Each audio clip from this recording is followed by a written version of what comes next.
dig into complex research so you don't have to, giving you that essential knowledge shortcut. Yeah, making you instantly informed. Exactly. And today, we're tackling something that feels almost, well, foundational in healthcare. A treatment that's so universally accepted, questioning it might sound a bit like heresy. We're diving deep into how exercise is managed for knee osteoarthritis, or knee OA. Yeah. And you're right, for decades, exercise has been, the undisputed champion. It's always the first thing recommended, isn't it? Pretty much everywhere globally. Absolutely. It's the standard first-line treatment in all the major clinical guidelines. Doesn't matter how old you are, it doesn't matter what your X-ray looks like. Exercise is step one. The prescription is basically get moving, build strength, manage your condition. Simple, right? Yeah. But over the last 5 years or so, there's been this wave of really high-quality research. Yeah, rigorous stuff. And it's introduced this, well, profound level of clinical uncertainty. We're finding things that directly challenge, the effectiveness, how it works, even the basic philosophy of how we prescribe exercise for millions of people. So our mission today is to really unpack a key narrative review. It pulls together research published between January 2020 and February 2025. Okay. And this review, it doesn't just throw exercise out the window, not at all, but it definitely forces clinicians and patients too to pause and reconsider what they thought they knew. We're kind of moving from this space of absolute certainty to asking some really tough questions. Right. And before we dive into those questions, we really need to set the stage. Just the sheer scale of knee OA. This isn't some minor issue.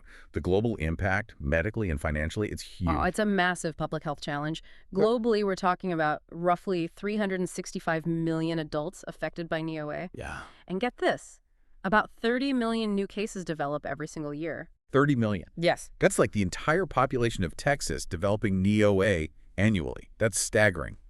And it's also worth mentioning how our understanding of OA itself has changed, right? It's not just wear and tear anymore. Exactly. That whole idea of it being just passive, mechanical friction, like, tires wearing out. Yeah. That's really outdated. And frankly, pretty misleading. So what's the current view? The modern understanding is that OA is actually an active, complex condition involving the whole joint.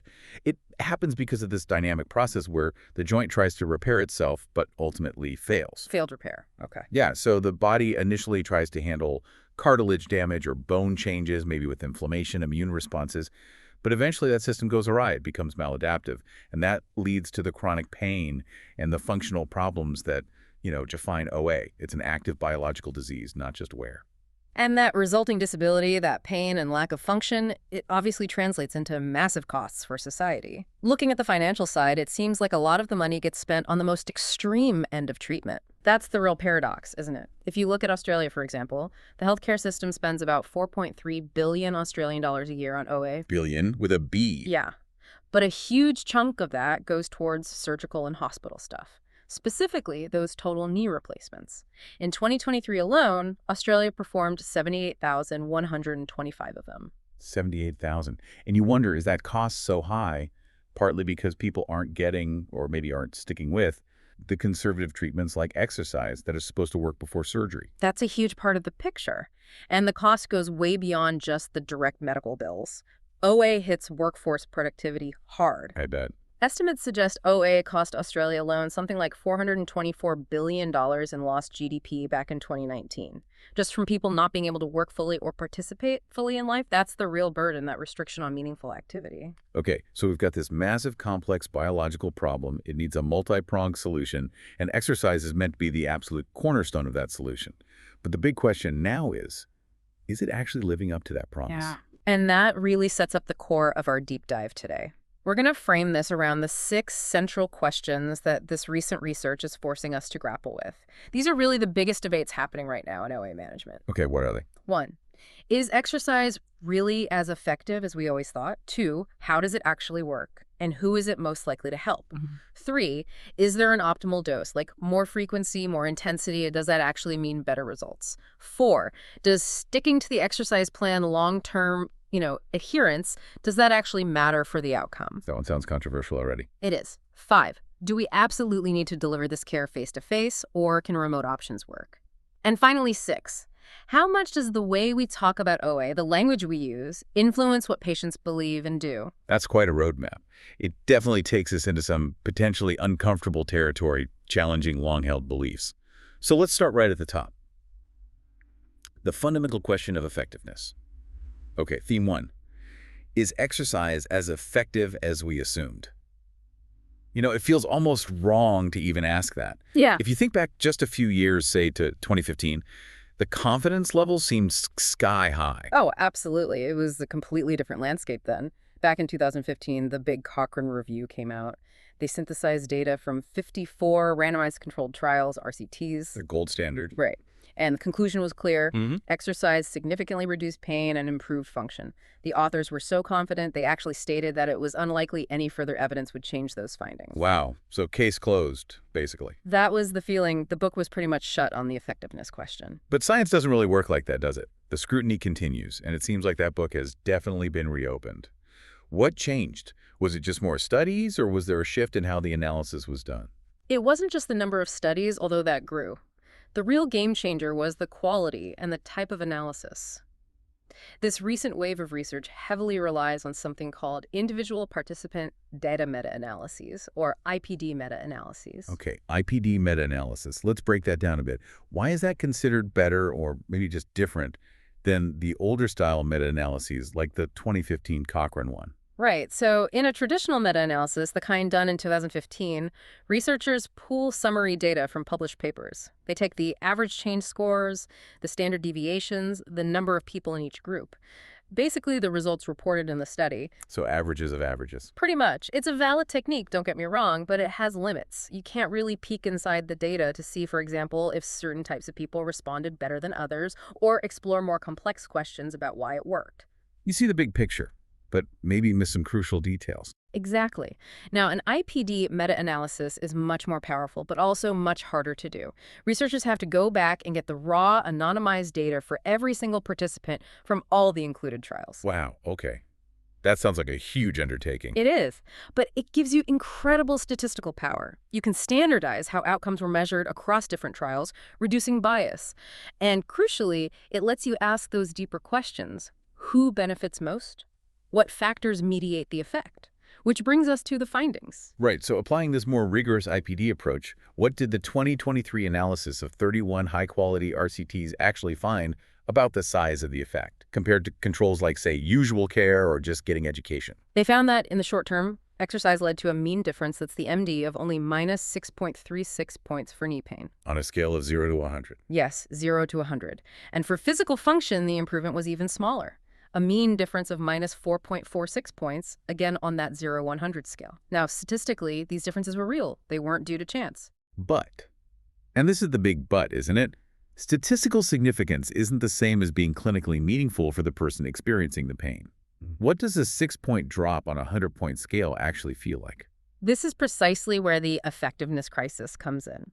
For any treatment to be considered genuinely worthwhile, the benefit needs to cross a threshold. We call it the minimum important difference, or MD. It's the smallest change that patients themselves perceive as beneficial. And what's the typical MA for OA pain? It varies a bit depending on the scale and how it's calculated, but generally for pain, MDs range from about 8.4 points up to maybe 20 points on that 100-point scale. Okay, so if the MD is, let's say conservatively, around 10 or 12 points, but the average effect seen in the IPD analysis was only about 6 points for pain and 4.5 for function, then the average effect falls well short of being clearly clinically important. The average person might struggle to notice that difference, or they might feel it's just not worth the effort, the time, maybe the discomfort involved in doing the exercises. And did these effects last? That's the other kicker. These small effects got even smaller when they looked further out, at 6 months and 12 months follow-up. The benefit seems to fade. So small effects, potentially not clinically meaningful on average, and they decrease over time. That IPD analysis really flagged some issues. Did the big 2024 Cochrane update confirm this uncertainty, especially around the placebo effect? It absolutely did. The 2024 Cochrane update was enormous, 139 RCTs, over 12,000 participants, and it painted a more nuanced picture. How so? Well, when they compared exercise to just usual care or no treatment at all, the effects looked a bit better, about a 13-point improvement for pain and a 13-point improvement for function. 13 points. That's starting to get closer to that minimum important difference range. Right, it's just scraping into potentially meaningful territory. But, and this is critical, the comparison group matters hugely. Because just getting attention from a therapist, feeling cared for, believing you're getting treatment, that itself can have an effect. The contextual effect or placebo effect? Exactly. So the crucial comparison is exercise versus an attention control or placebo group. These groups get the same amount of contact time, the same encouragement, maybe some sham treatment, but not the specific therapeutic exercise. And when they made that comparison, The effects dropped significantly. The mean difference for pain fell to just 9 points, and for function, it was 11 points. 9 and 11. Again, that's hovering right around or maybe even below what most people would consider a clearly worthwhile improvement. Precisely. And because of these smaller effect sizes when compared against attention control, the Cochrane team graded the overall certainty of the evidence for exercise as only low to moderate. It forces us to really confront how much of the benefit comes from the context, not just the movement itself. Which leads us to some really fascinating, maybe even shocking individual trials that tried to tease this apart. The open-label placebo study is a real head-turner. It really is. It's notoriously hard to create a true placebo for exercise, right? You can't really blind someone to whether they're lifting weights or not. No, obviously. So this high-quality trial used a clever comparator. They took a well-known supervised exercise and education program called GLAD and compared it head-to-head with an open-label saline knee injection. Okay, saline, just salt water, physiologically inert, but open label. What does that mean in this context? It means the participants knew what they were getting. They were explicitly told, we're giving you a simple saltwater injection into your knee. It contains no active medicine. Right. They knew it was a placebo. They knew it was just salt water, and the result. Astonishing. The supervised GLAD exercise program and the open-label saline injection produced statistically equivalent reductions in pain at 9 weeks. Equivalent. And that equivalence held up even at the 1-year follow-up. They were equally effective. Wow. Okay, let's just sit with that. Okay. A structured exercise program requiring weeks of effort, therapist time, patient commitment, delivered the exact same pain relief as a simple saltwater shot, even when the patient knew it was just salt water. It strongly suggests that the act of receiving the injection, the procedure, the belief in a medical intervention, the interaction with the clinician, the expectation of relief, these contextual factors were so powerful they matched the effects of the entire exercise program. The ritual of the treatment seemed to matter as much, or maybe even more, than the specific exercises. And we saw something similar when comparing intense exercise, not to an injection, but just to attention, right? Absolutely. Another really high-quality RCT looked at this over 18 months. They compared 3 groups: high-intensity strength training, low-intensity strength training, and an attention control group. What did the attention control group do? They attended workshops, got support, had interaction with researchers, but they didn't do any specific knee exercises. And the outcome? Did the heavy lifting pay off? Nope. Neither the high-intensity nor the low-intensity exercise groups improved pain or function any more than the attention control group that just showed up for the supportive workshops. Again, suggesting the benefit might be less about the specific physiological load and more about the engagement, the support, the belief. Precisely. And all this evidence really forced a shift in thinking, crystallizing into what's now called the contextual effects hypothesis. Explain that. Well, an editorial in a major journal, Osteoarthritis and Cartilage, basically argued that we have to seriously consider that the clinical benefits we see with exercise might be driven mostly by these non-specific contextual factors, Like the treatment setting itself, the patient's beliefs and expectations, the clinician's beliefs, the quality of that therapeutic relationship, and perhaps less by the specific physiological changes from the exercise itself. And on top of these contextual effects, there's also a statistical phenomenon we need to account for, right? Regression to the mean. Yes, absolutely crucial for interpreting trial results. Regression to the mean is the statistical tendency for extreme measurements to move closer to the average when measured again. How does that apply to OA trials? People usually join an OA study when their pain is flaring up when it's worse than usual for them. Makes sense. That's when you seek help. Right. So let's say someone joins a trial when their pain is an unusually high 8 out of 10. If they're put in a control group and measured again 3 months later, their pain might naturally drift back down towards their personal long-term average, maybe a 6 out of 10, even if they received no treatment at all. So that 2-point improvement isn't necessarily due to a placebo effect even, it's just statistics. Exactly. It's statistical noise. Research looking at large OA datasets estimates that this regression to the mean phenomenon alone might account for about a 1-point improvement on a 0 to 10 pain scale, completely independent of any intervention or placebo effect. Okay, so we're left with small average effects from exercise, effects that look very similar to attention control or placebo, effects that diminish over time, and part of any improvement we see might just be statistical noise from regression to the mean. Where does that leave us in terms of future research? It leaves us needing much smarter trial designs to untangle all this. The consensus now is that we really need more 3-arm RCTs, Meaning? meaning trials that include an exercise group, an active placebo or attention control group, and a true no treatment or usual care group. Only that design can really help us separate the specific physiological effect of the exercise from the contextual placebo effects and from the natural regression artifact. And we also need to figure out what actually matters to patients. Yes, that's fundamental. We need research, probably qualitative research, talking directly to people living with OA to determine the smallest worthwhile effect from their perspective.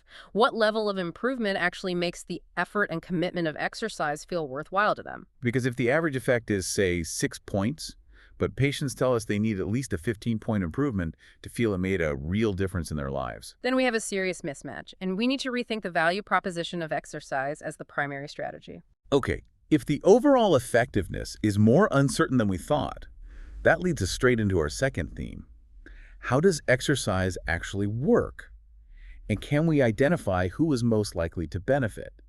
This really gets at what you called the black box phenomenon. Yeah, it's a perfect description. For years, we prescribed exercise based on a very plausible, almost mechanical assumption.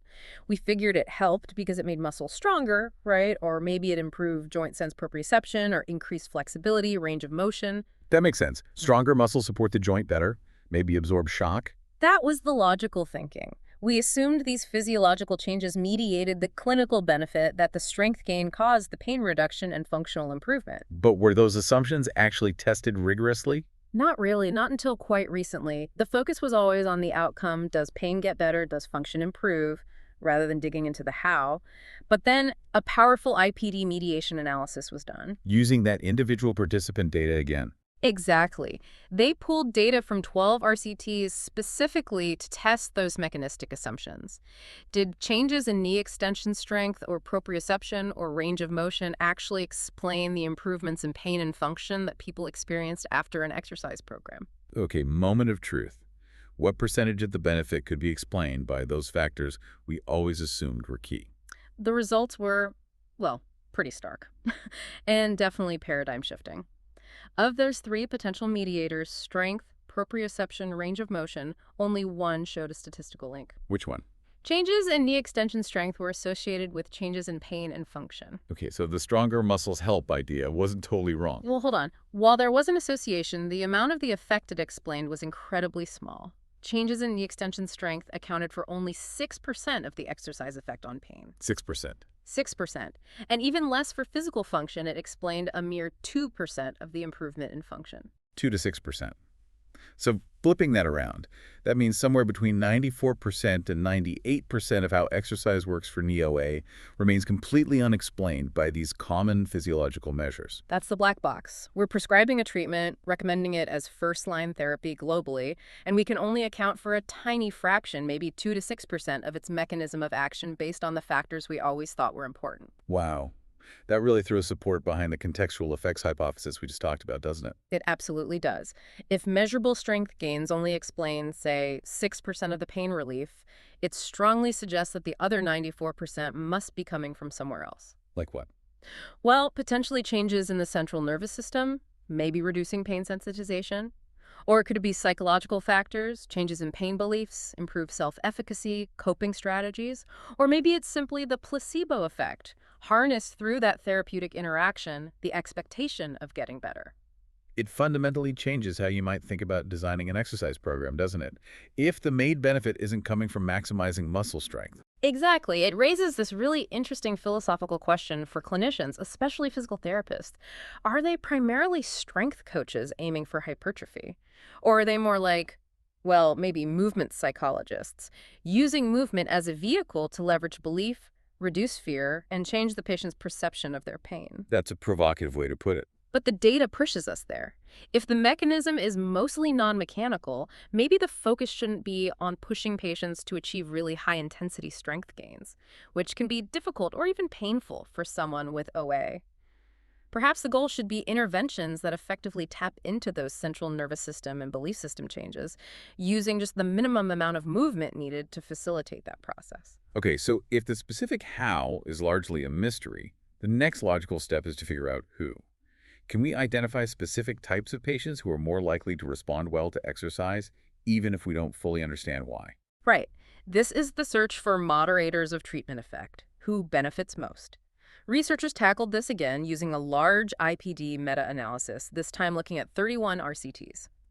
They examined 12 different baseline characteristics. Like what kind of characteristic? Things you'd expect: age, BMI, baseline strength, how severe their pain was at the start, how long they'd had symptoms, the radiographic severity on X-ray, things like that. They wanted to see if any of these factors predicted a better outcome from exercise. And did they find any clear signals, any way to reliably pick the best candidates for exercise therapy? They found a couple of potentially important patterns, particularly for short-term improvements. First, people who started the trial with higher levels of baseline pain and worse physical function tended to experience greater improvements compared to those who started with milder symptoms. Okay, that kind of makes intuitive sense. Maybe they just have more room to improve. Or perhaps their pain system is more primed for change. Could be either, or both.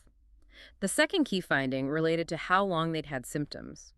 Participants with a shorter symptom duration, they define this as around 3 months, recorded greater improvements in both pain and function compared to people who have been living with OA symptoms for years. Interesting. That might suggest there's a kind of window of opportunity early on, maybe before the joint changes become too advanced, or perhaps before negative pain beliefs and coping strategies get really entrenched. That's certainly the hopeful interpretation. Intervening early might maximize the potential benefit. However, and there's always a however in research, Of course. we have to mention a counterpoint.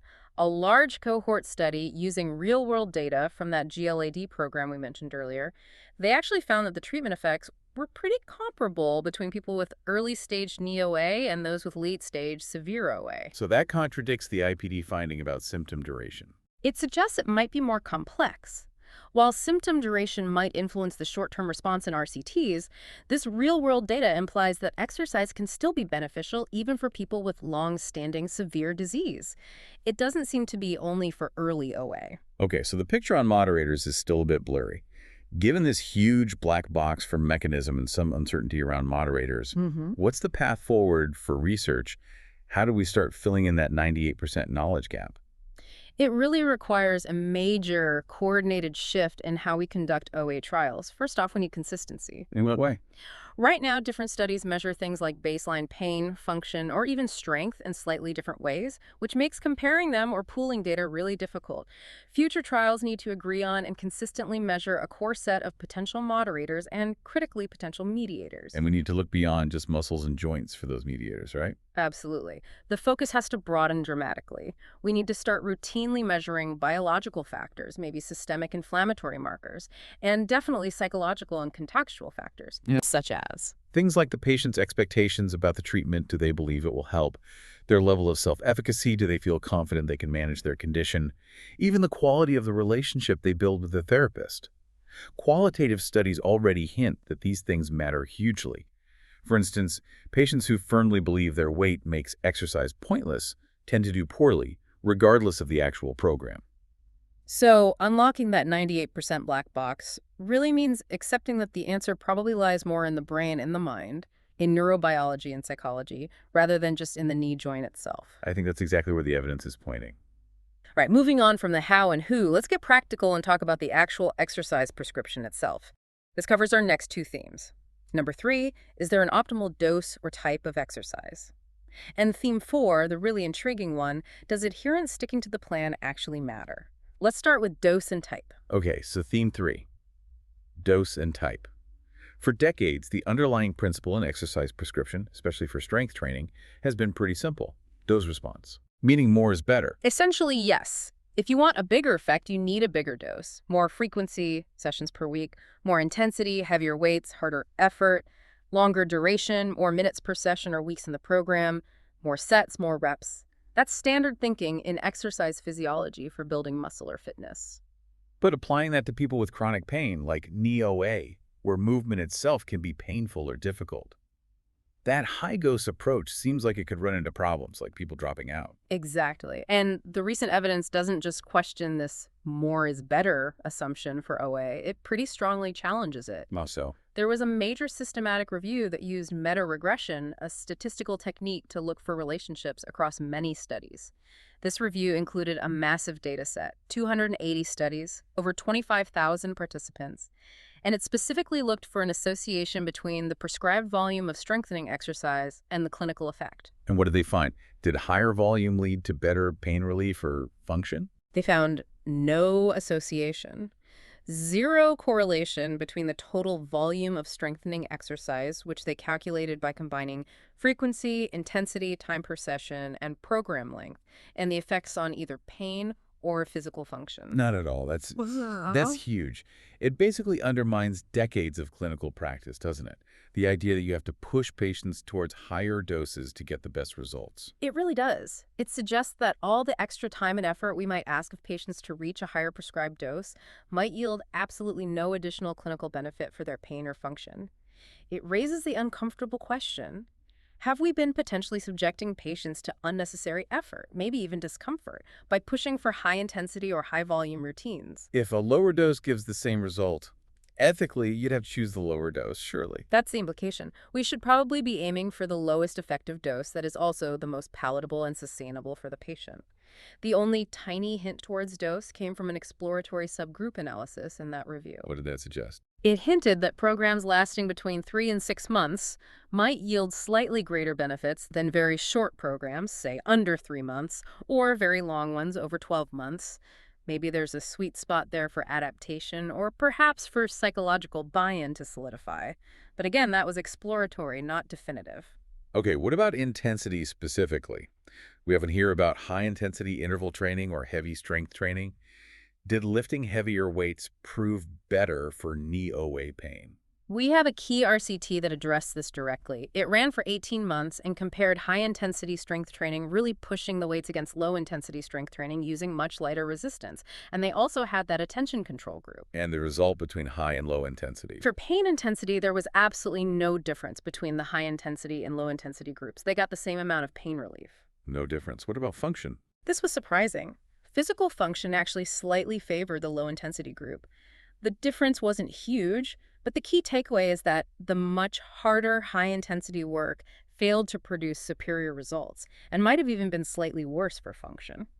So other studies looking at, say, frequency doing exercise twice a week versus 4 or 6 times found similar things. More wasn't better. That's right. Other RCTs have backed this up. Increasing the frequency or the overall volume didn't lead to greater improvements compared to lower dosage programs. So the conclusion for theme 3 seems pretty clear.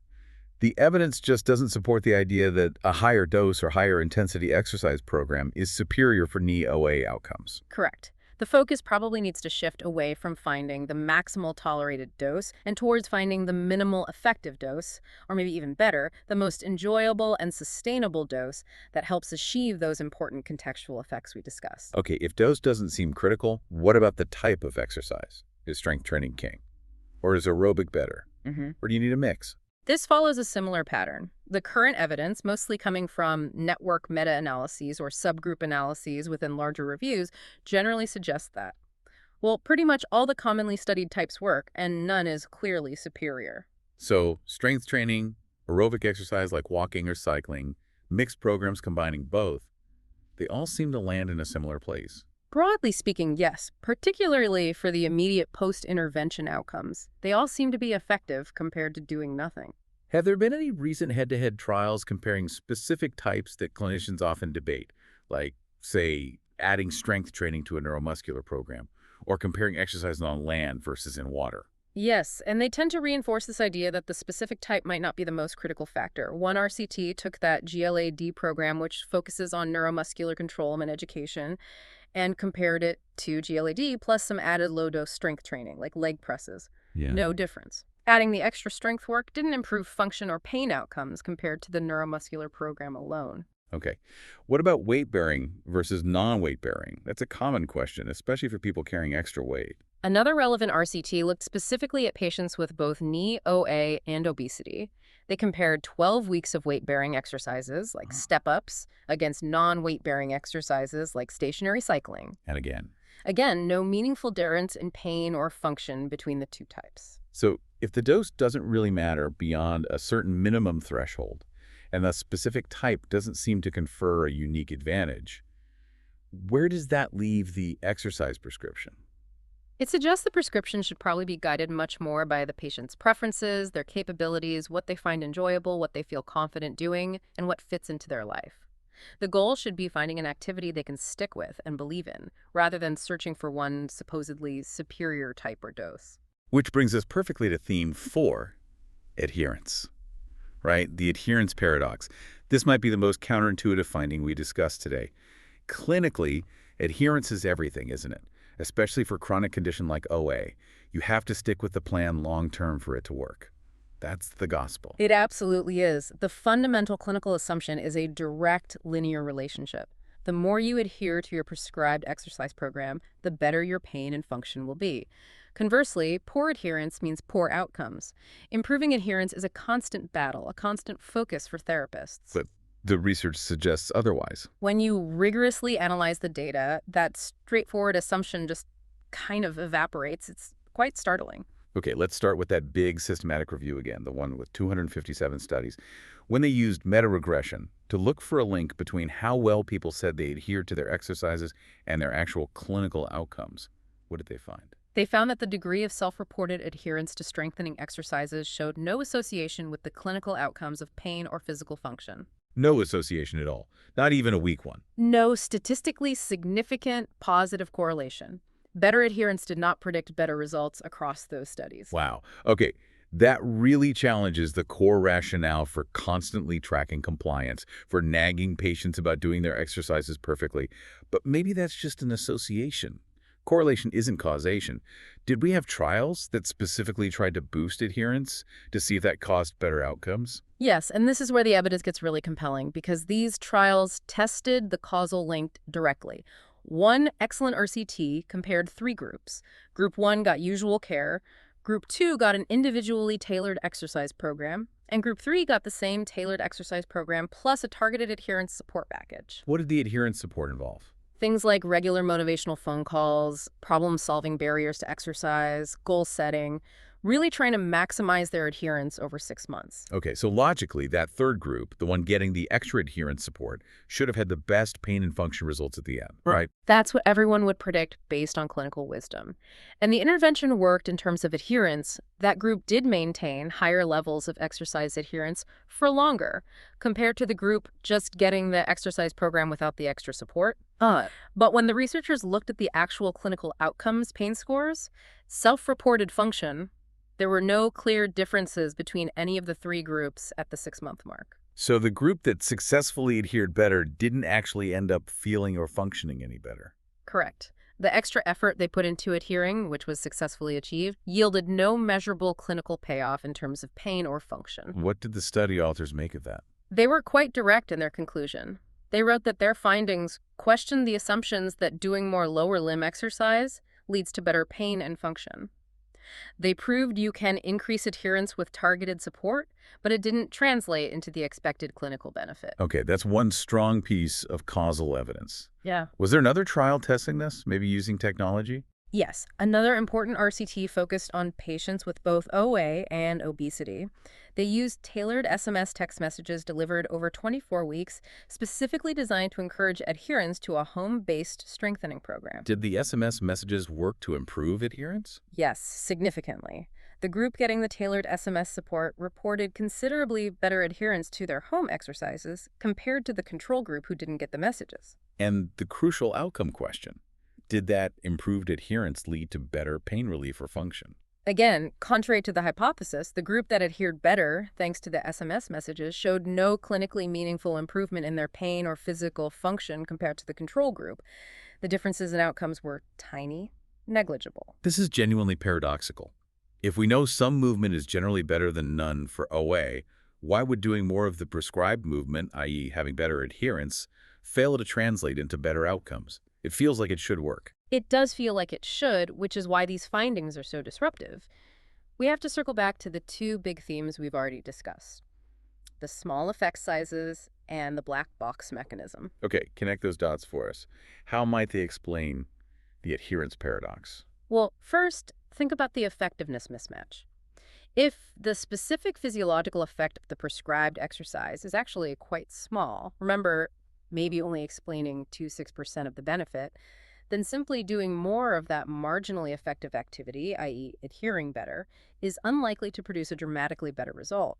Adherence to a weak intervention will still yield a weak outcome. Right, you can't magnify a small effect just by doing it more often if the effect itself is inherently limited. Precisely. The second potential explanation relates more to the patient's experience and perception. Maybe adherence is poor because the exercise isn't delivering the results the patient hoped for or expected. So it's not that poor adherence causes poor outcomes, but that poor early outcomes lead to poor adherence. The patient thinks, this isn't really helping much, why bother sticking with it? Exactly. If the average effect size is below their personal MID, their minimum important difference, they might rationally decide the effort isn't worth the small return. They disengage. So adherence becomes an outcome of perceived effectiveness, not just a driver of it. And there could also be issues with how we even measure adherence, right? Yeah. Counting reps or sessions might miss the point. Absolutely. Current adherence measures are often quite crude, just asking, did you do your exercises? They might not capture the quality of the engagement, the patient's belief in the process, or whether they're incorporating movement into their life in other ways. Focusing solely on prescribed dose completion might be too narrow. So this paradox forces a real shift in clinical focus. Maybe instead of obsessing over whether patients completed every single rep and set. Maybe the focus should be on other aspects of the interaction, understanding the patient's beliefs, building that therapeutic alliance, providing education that empowers them, finding activities they genuinely enjoy. Perhaps these are more critical than just tracking adherence to a specific routine. What's needed research-wise here? We definitely need better ways to measure adherence, moving beyond simple counts to capture engagement quality. And we need trials that test interventions based on robust behavior change theories, targeting self-management skills more broadly, not just exercise adherence, to see if that translates into better long-term health outcomes. Okay, we're into our final section now, looking at how care is actually delivered and, maybe most importantly, how it's communicated. This brings us to theme 5, the role of remote care, telehealth, and digital options. This speaks directly to those access issues we mentioned right at the start. Yes, access is a huge barrier globally. Think about people living in rural or remote areas, people with significant mobility problems that make travel hard, or those facing financial constraints or lack of transport. Getting to regular in-person physiotherapy appointments can be incredibly difficult, if not impossible. So remote delivery options using technology seem essential if we want exercise therapy, this highly recommended first-line treatment, to actually reach everyone who could potentially benefit. Absolutely. But there's often been skepticism, maybe from both patients and clinicians, that remote care must be a compromise, that it can't possibly be as good as hands-on in-person care. Right, the assumption is you lose something without that physical presence. This is where non-inferiority trials become really important, isn't it? They specifically aim to test if the remote option is not unacceptably worse than the traditional gold standard. Exactly. And the evidence we have now for telehealth and NEOA is incredibly strong, largely thanks to a major Australian study called the PEAK trial. Tell us about Peak. It's the largest and probably most definitive RCT comparing telehealth to in-person care for NEOA so far. Nearly 400 participants. They took a structured intervention strength exercises, advice on physical activity, education, and delivered it in 2 ways. One group got it entirely through video conferencing, like Zoom or Skype. The other group got the exact same program delivered face-to-face in a clinic. So a direct comparison of delivery modes. What were the key results? Was telehealth inferior? The main finding was that the video conferencing delivery was statistically non-inferior to in-person care for the primary outcomes, which were pain and physical function measured at 3 months. Non-inferior, so basically it worked just as well. Pretty much. In terms of effectiveness for pain and function, telehealth held its own against the traditional model. Safety was similar too, with comparable rates of minor adverse events. But here's where it got really interesting. On some of the secondary outcomes, the remote telehealth group actually did better. They reported significantly higher patient satisfaction with the care they received, and perhaps most surprisingly, higher exercise adherence. Higher adherence with telehealth. That's fascinating, especially given our adherence paradox discussion. Why might that be? Well, it likely comes down to convenience and removing barriers. No travel time, no parking hassles, no taking extra time off work, maybe feeling more comfortable exercising in your own home environment.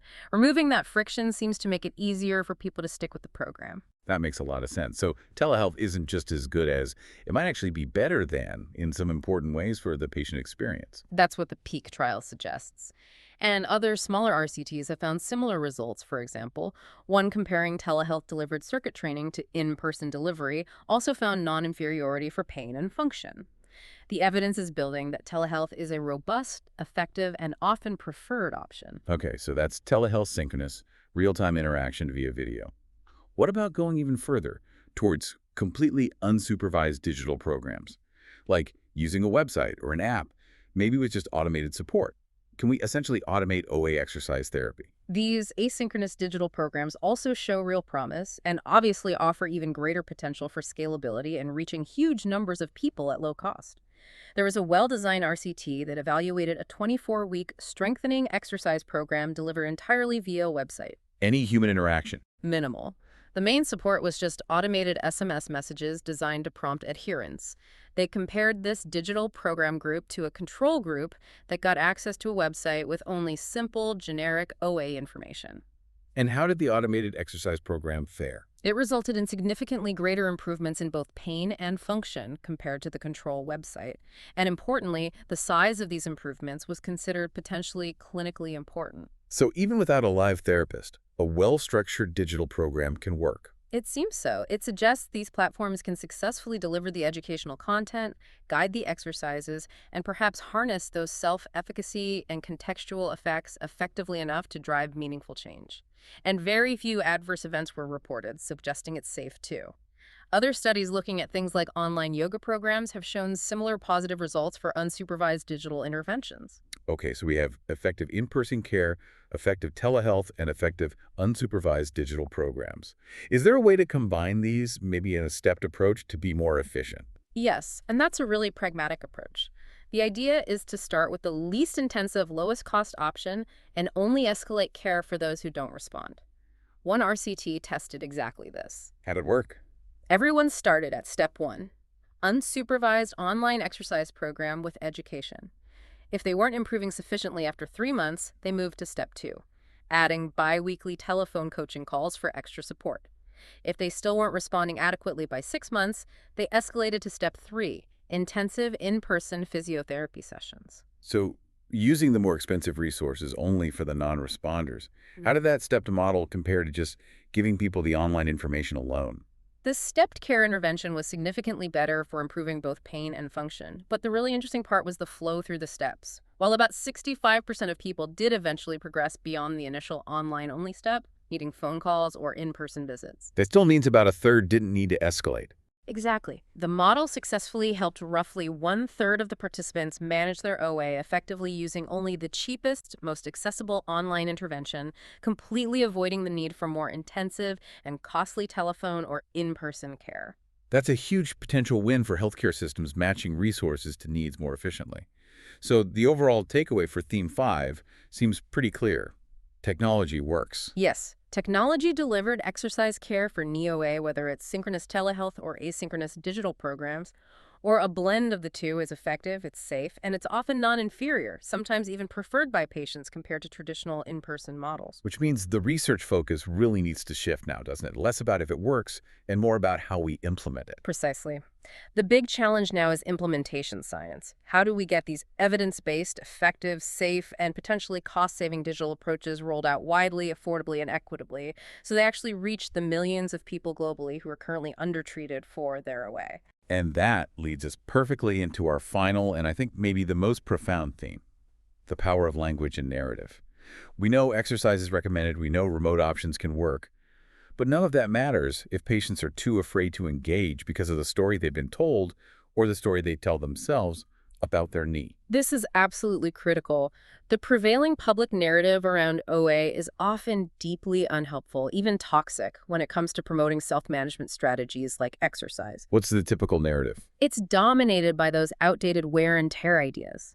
The widespread belief is that loading an OA joint is inherently harmful, that it grinds away the cartilage, accelerates the damage, the whole bone-on-bone catastrophe narrative. Which understandably makes people terrified of movement kinesiophobia. Exactly. And the flip side of that narrative is often that the only real long-term solution is surgery, usually a joint replacement.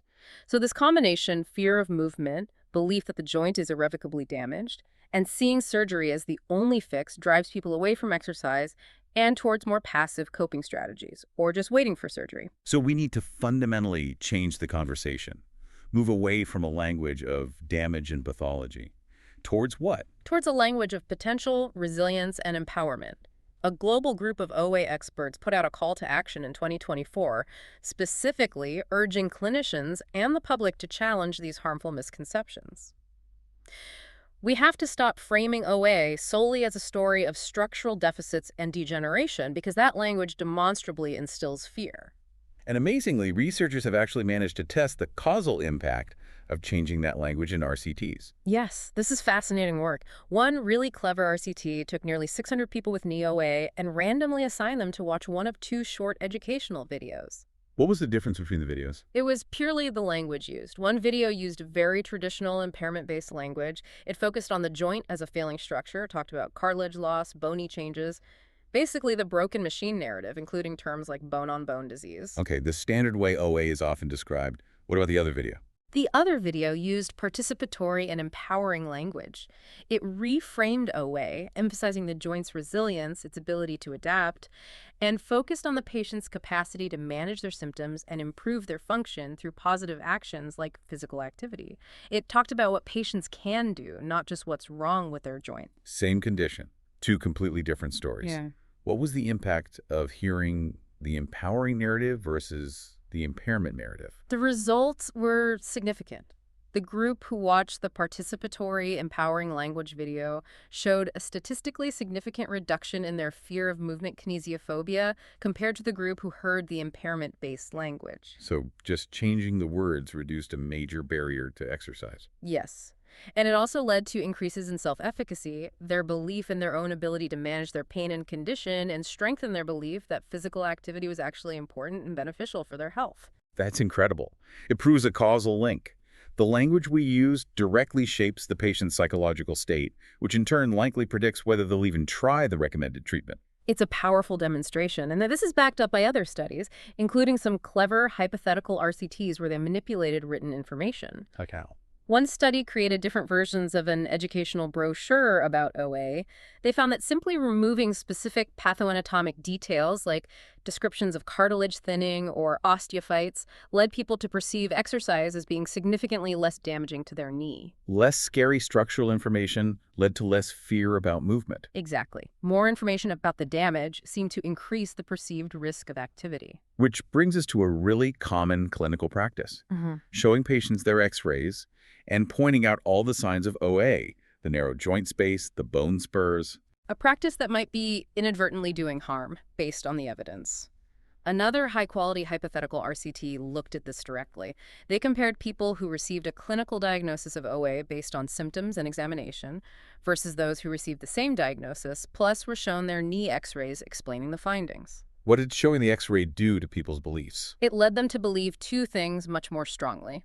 First, that surgery was more necessary for their condition, and second, that exercise was more damaging to their knee compared to the group who got the clinical diagnosis without the visual proof of the x-ray. Wow, that's huge. So the very act of showing the patient the image of their damaged joint, even with the best intentions of educating them, might immediately create this powerful negative visual narrative that completely undermines the message that movement is safe and helpful. It seems so.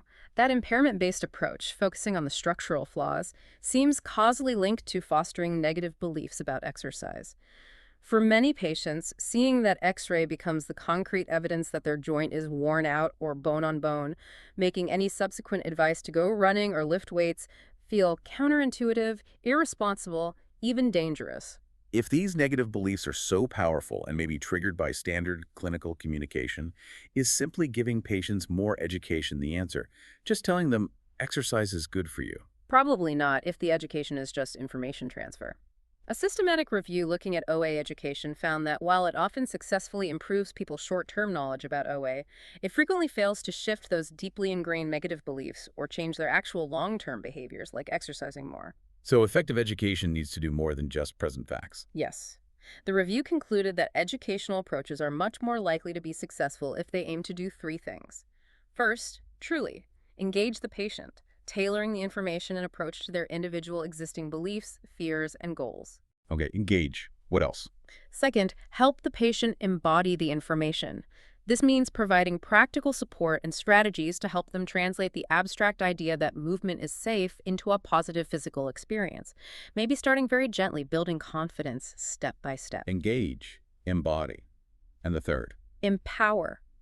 The communication needs to actively foster a sense of control, build self-efficacy, and help the patient develop new, more resilient and helpful beliefs about their body and their capacity to manage their condition.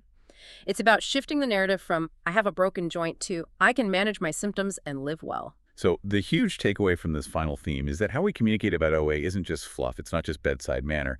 It's actually intrinsically tied to the potential effectiveness of the core treatment, exercise.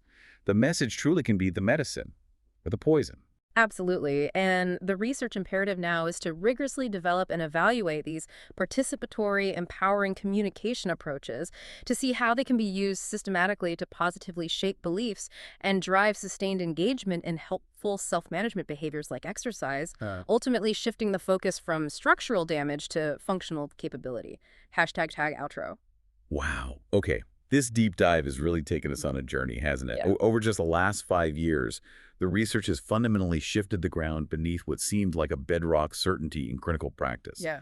It's replaced that old certainty with a lot of crucial, high-quality nuance about exercise for knee-OA. It really has. The landscape looks remarkably different now compared to 2015. We've basically established 6 core truths, or maybe 6 core areas of uncertainty that challenge those past assumptions. Let's quickly recap those key shifts. First, the actual clinical effects of exercise seem smaller and definitely less certain than we used to believe. Rigorous trials show effects that are often statistically equivalent to just getting attention or even an open-label placebo. Second, the way we thought exercise worked mainly by strengthening muscles appears to be only a tiny part of the story. That mechanism is largely a black box, maybe 98% unexplained by simple physiology, suggesting neurobiological and psychological factors are likely dominant. Third, the whole more is better idea for dose, intensity, or frequency. Largely debunked for knee-OA. Higher volume doesn't consistently lead to better pain relief or function compared to lower dose programs. Fourth, and this is the really challenging one, the adherence paradox. Simply getting patients to stick to their prescribed exercise program better doesn't reliably translate into better clinical outcomes. The link between adherence and results is surprisingly weak, questioning our traditional focus on compliance. Fifth, the delivery method seems flexible. Remote care via telehealth or even unsupervised digital programs is proving to be effective, safe, and often non-inferior, sometimes even preferred, compared to traditional in-person care. That's huge for access. And sixth, maybe the most actionable insight for clinicians. The language we use matters immensely. Relying on impairment-based narratives, focusing on structural damage, using x-rays to explain OA. These practices can inadvertently increase fear and negatively impact patient beliefs about the safety and benefit of exercise. So looking ahead, these findings aren't just interesting, they demand a change in direction for both clinical practice and future research. We can't just keep doing things the same way. Definitely not. Future trials, future RCTs need to broaden their horizons. We have to stop focusing almost exclusively on just pain and physical function scores. We need to measure outcomes that reflect the whole person and what truly matters to them. Yeah, quality of life. Exactly. Health-related quality of life, participation in meaningful activities, ability to manage other health conditions, comorbidities, which are really common alongside OA. These need to become primary outcomes. And we absolutely have to get inside that 98% black box of mechanism. Yes. Future trials must consistently measure potential mediators and moderators beyond just strength. We need data on inflammatory markers, measures of central pain sensitization, patients' treatment expectations, their psychological resilience, the therapeutic alliance. Only then can we start to truly understand how exercise, or perhaps more accurately, exercise therapy, exerts its effects. And given the power of words, we need better communication tools. Urgently, we need to develop and test educational approaches that are co-designed with patients, ensuring they are culturally appropriate, use empowering language, and effectively challenge those harmful misconceptions. And these approaches need to be implemented consistently by clinicians everywhere. Which brings us, as always, to our final provocative thought for you, our listener, to mull over. Given everything we've discussed today, given the robust data showing exercise benefits often mimic placebo or attention effects, given that the physiological mechanism is largely unknown, given that adherence to the exercise itself doesn't guarantee better outcomes, where should the primary focus of knee-OA management truly lie in the future? Yeah, should we continue to focus so intently on the specifics of the exercise program, the precise sets, the reps, the volume, the type striving for physiological perfection? Or should the emphasis shift dramatically towards cultivating the context of care, focusing on the therapeutic relationship, the quality of communication, empowering the patient, reducing fear, building self-efficacy, and expertly leveraging those powerful contextual effects to achieve the changes that matter most to the person living with OA? That potential shift, from prioritizing the physical mechanics to prioritizing the psychological meaning and context, that seems like the defining challenge and maybe the greatest opportunity for the next decade of OA care. Well said. Thank you for joining us on this deep dive. We hope you feel thoroughly informed and perhaps a little challenged by the evolving science.